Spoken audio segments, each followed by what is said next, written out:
Let's bring him on. 12 years in the NFL, a wine sommelier, and a great broadcaster, Super Bowl champ. Will Blackmon is joining us, driving up from the OC. He'll be on Speak today as well, but, we always showcase him on this show. How are you, first of all? Let's start with that. Great broadcaster. I'm glad you think that. I do think no one else does. No, I do. By the way, J-Mac, no one else does. This is a hard business. You know that. I've been trying to get a situation for years, so I'm glad you think that. Maybe you're not sucking up to the right people. I'm glad I'm not. By the way, I asked you out for dinner. He's like, no, it's my daughter's birthday. And I'm like, oh, great, family guy. He said family man in quotations. Happy birthday, Jade. Love you. We love you, too. Let's start with this. The whole Lamar Jackson thing, San Francisco. Man, everybody, cats and dogs living together and fighting about it. I said this week, I don't care about stats. Influence. When I watched the Niners play against Lamar, they weren't nearly as aggressive. I mean, Fred Warner, who's an all-timer, he made him miss a couple times. And Fred tees off. Fred was like, oh, yeah. Looked like he was playing in, sticky shoes. So your takeaway, having faced great athletes your whole life as a great athlete, what do you see when you watch Lamar? Oh, there was one play in particular I saw at Lamar is when he had that long scramble for a first down. And it was kind of a reminder, like, just letting y'all know, like, I can run if I want to. Anytime I want. I can just take off. And I think going into the game, that's what San Fran was really trying to avoid. It's like, yes, he obviously can make plays with his arm. He's throwing the ball well. He has weapons across the board, finally, at every position. But he is still probably the best ball carrier in the NFL. Like, if he decided to just take off and go get yards, he can. He and Christian McCaffrey. Yeah, whenever Lamar wants. So I just love where he is, just his comfort and his maturity, just how he is, just his state of mind. And he just looks so calm every single time. He never looks bothered, never looks routed. Even after a mistake, he makes a great play. He just goes right to the sideline. He's back to business. There was a point in the game where they were up, and you saw him get into a little argument with somebody. No, he is competitive. That's what I mean. And so for me, it's like, man, they're up, they're winning, things are going great, and it still matters in terms of getting the details right. So people have always sort of rolled their eyes at the personality of Russell Wilson, but now over the last 24 hours, everybody's come to his defense, and this is no way to treat him. Here's the thing, and I'm a big believer in this. Reassess, new data. So when they let Russ cook in Seattle at the end, Russ-centric offense, it wasn't as good. He goes to Denver, it's a mess. And 3 different coaches, a college coach, Pete Carroll and Peyton, have just said, I'm going to move off you, and not for stars, for like Mike Glennon, Geno Smith, Drew Lock, Jarrett Stidham.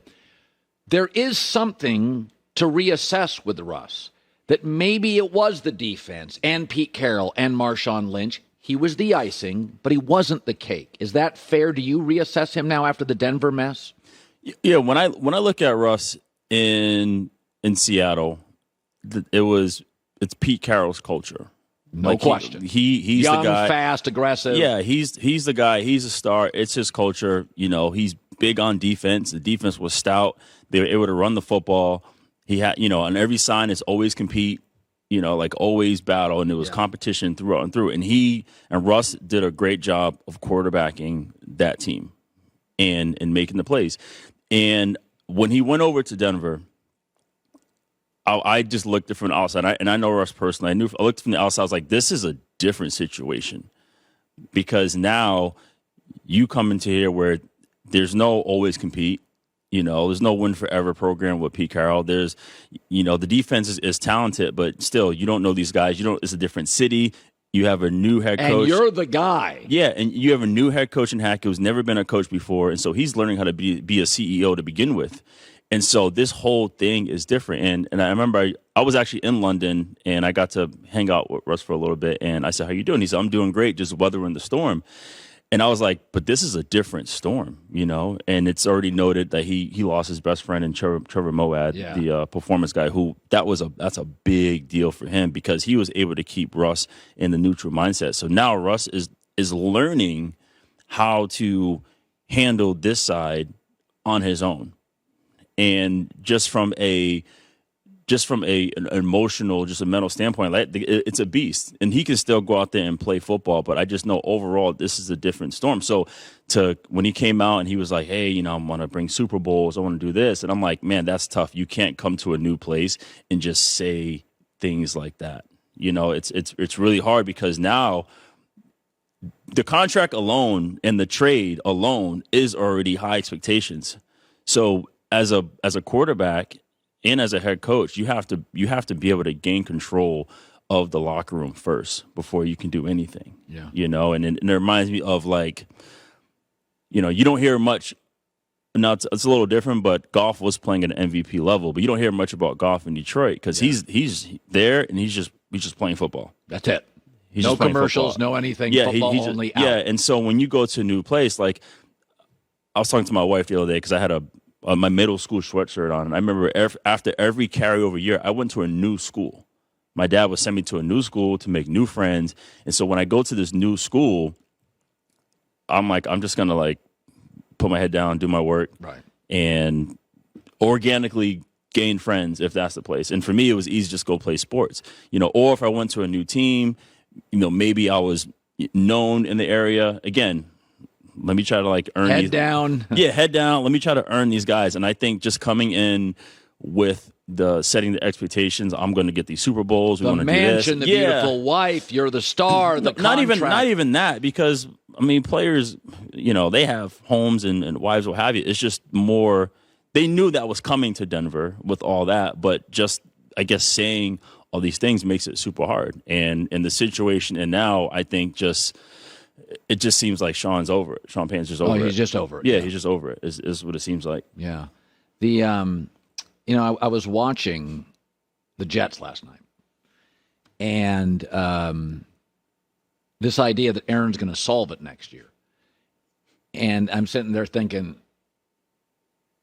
Flacco's the fourth quarterback Cleveland has had, and all through the league. Offensive coach one with Tommy DeVito. Gardner Minshew's in the playoffs. I'm watching offensive coaches have major disruption at quarterback. Kevin O'Connell's still in the playoff race, fourth quarterback. And yet the defensive coaches, when there's a disruption, it is a circus. And I've been a Robert Saleh fan. But I'm watching that last night, and I'm like, they're getting blown out more. The defense has regressed. He's unemotional on the sidelines. They still haven't figured out what to do with Zach Wilson. This idea that Aaron's going to solve it. And I'm like, man, this goes way deeper than Aaron. It's very easy for Aaron on the sidelines to go, hey, I support this mess. What happens if it becomes your mess? Right. I watched that last night, and I'm like, they're a mile away. This isn't Aaron's healthy. It's Buffalo's not going backwards. Buffalo's on fire. Miami's coach, brilliant. They're not going anywhere. New England probably gets a quarterback and an offensive coach.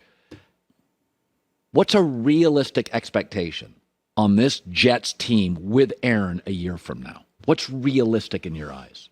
Yeah, I mean, they went all in this year with Aaron Rodgers, you know. Even coaches, players. Yeah, they went all in. And in fairness, it was kind of the right move if you look at it from the grand scheme. Like, the defense was a top defense in the NFL.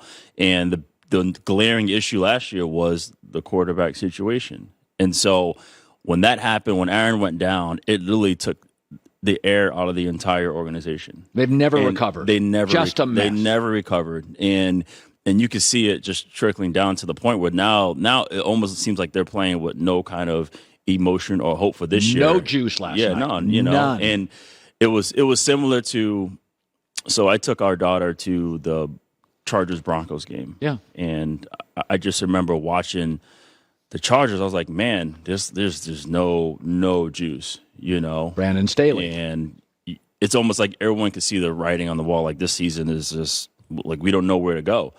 And right now for the Jets, just how they're playing it is like, okay, you know, now we're not in a situation to play in the postseason. Hopefully we do get our guy back for next year in terms of Aaron.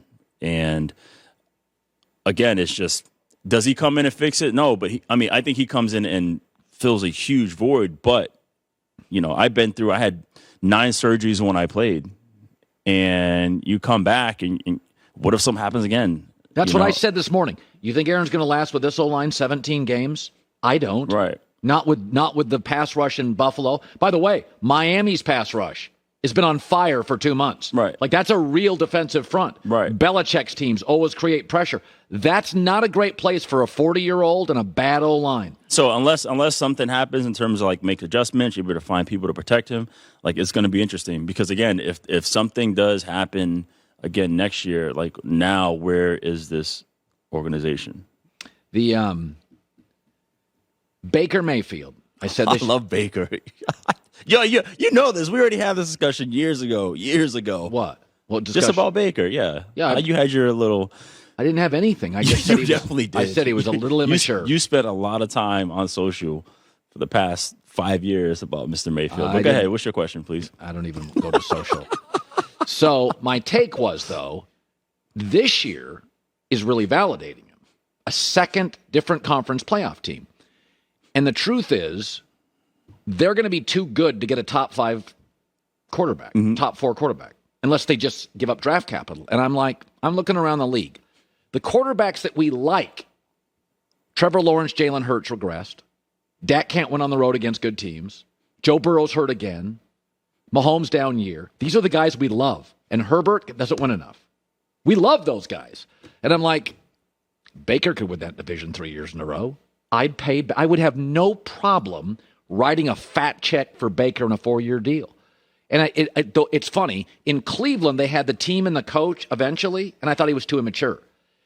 He's got a defensive coach with a losing record. There's no pressure for him at all in Tampa, other than replacing Brady. And I look at Baker, which I think he surpassed that already this year. The expectations of replacing. So my Brady, takeaway is this is Baker's team. Yeah, you're going against Carolina, Atlanta. I would sign him to 3-year deal. Saints. Would you have a problem with it? I will have no problem with it because it'll be extremely team friendly. Extremely team friendly. Yeah, I mean he can't get too. Yeah, in terms of what they're trying to do, I think the one thing I will credit Baker and I do love the most is just his resilience. Yeah. Even coming into the NFL, like he had such an effect as a leader at Oklahoma. Yeah. And I just feel like when he came to Cleveland, they just gave him the keys to the car like way too early. And I think that's what happened in terms of everything backfiring. Because if he came in and they just said, hey, again, just come in, do your work, earn it, I think it wouldn't be big of a problem. But I think the fact that they was like, LeBron left, like we need a new star in Cleveland, like go be who you were. And by the way, I don't know his agent, but if I would have represented him, I would have said, bro, you're going to make a lot of money. I don't want you on 30 commercials. Win some games. And by the way, I would have, and I know you think, oh, it's easy for an agent to say. Well, the commercials aren't the big deal. But it set up an expectation that he's a star. No, but he was the Heisman Trophy winner in first pick. That's a big deal. That's a big deal. Historically, Heisman and first pick, that's a big deal. That's commercial worth. It's not that. It was more so like when he got to the podium and he'll speak about injuries, he'll speak about contracts. Like he felt comfortable to do that, and I think the organization allowed that. And so now he spent, he was on a little journey, went to Carolina, went to the Rams, and now he's here in a situation, head down. Let me earn it. Let me earn everyone's respect because he's done it before. He's walked on the 2 teams and has earned it. So one thing with Baker, he knows how to go ahead and earn it where he can gain respect of the team. Because now you hear nothing but great things from top down. They love him. Oh, yeah, about how he is there. So, no, I definitely would re-sign Baker and just continue to build the team around him. I'm trying to get him back on that couch. He won't come. That's okay. He will. I bet you. Yeah, one day. I'm not guilty for anything I said, but I do think this Baker's really fun. Oh, he's By great. the way, speaking of fun, Flacco's got nothing to lose. Zero. I mean, he's like, honestly, I watch him play. He's having the time of his life. Oh, man. I think Cleveland's a nightmare to face. They are. They're doing everything you need in terms of like the defense, the run, the energy. That's why Stefanski is my coach of the year. Yeah, Stefanski's been unbelievable. Yeah, outstanding. Especially you go back to, how well he was with, Kurt in Minnesota, how well he was with Baker, how well he was, right now with all 4 quarterbacks. I mean, they were 7-4 before Flacco showed up. And then I'm telling you, last night they got all sorts of guys banged up. If you just list top 10 players on every team in the league, San Francisco's number 1. Cleveland's in that next group of about 5 teams of like dudes, like really good dudes. No, this energy reminds me of when, when Baltimore went on that run, to go win the Super Bowl, and he was just playing so free, so loose. And when they won, the post game interview, when he was like, "Oh I forget what was it?" When he said, "I'm gonna bang on the door and get that check," he said, "Now y'all gonna pay me. I just brought a Super Bowl." And it was a magical postseason for Baltimore that year, and just what's going on, just how relaxed he is. They show the video of him like falling asleep on the sideline, and I was like, "Look, he saw that Ravens defense every day in practice, and he had to go against Troy Polamalu twice a year. Like, he's not worried about these guys, man. He's not worried at all. That's why they call him Joe Cool, man. What they say, flack around and find out? Is that the new thing going around? Is that a great line? That is a great line. It's no, I think it's awesome, and I love the fact that I love when quarterbacks like him find like a new purpose, because he was trying to. I think he did call the Jets, I think, to come back. Yeah, we were really concerned about that. So the Jets didn't have the vision to see it. Cleveland, with an offensive coach, said, "Damn right, get over here." Doesn't that concern you a little about the Jets? Or let me throw this at you. Here's a curveball. A couple days ago, the Jets activated Aaron. Aaron was quoted as saying, "I didn't want him to do it." They did it because the organization gave Aaron the franchise. And they didn't bring Flacco in, perhaps wanted to, but didn't want to tick off Aaron. Cleveland's like, what do we care? We need a quarterback. Right. Now, I don't know this to be true, but when Aaron said the other day, "I didn't ask to be activated," and I believe Aaron. I don't think Aaron would lie about that.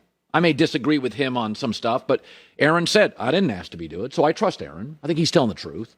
And so they activate him, and he's like, I didn't want that. You didn't need to do that. Why did they do it? They did it because with Aaron, they didn't want to tick him off. Sometimes you just do things to keep the temperature in the room.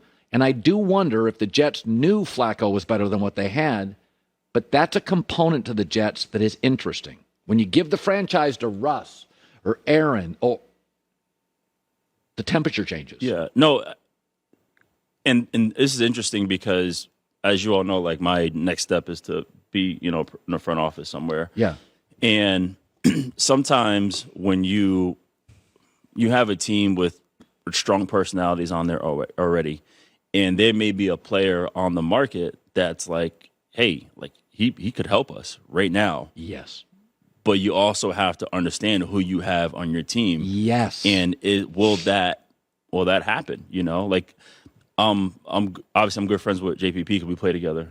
Jason Pierre-Paul. Yeah. And he and I, we used to converse, and when he wanted to go he was ready to come back. And I was like, well, what are you trying to do? And so I talked to some people, and it was kind of like, yeah, he would be great.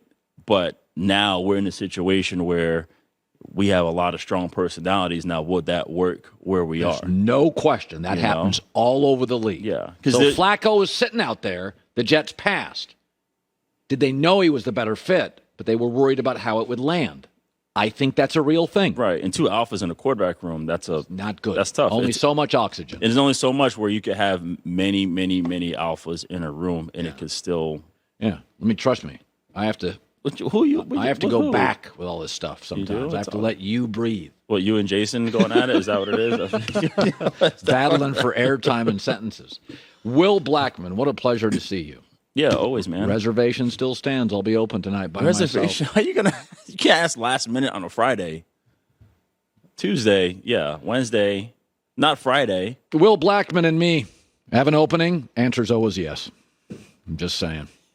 Drop the hammer on the reservation guy. Hi, everybody. Thanks for watching. Subscribe here to get the latest from the show. Also, be sure to check out more of the best clips from The Herd, or go watch a few segments from other shows on FS1.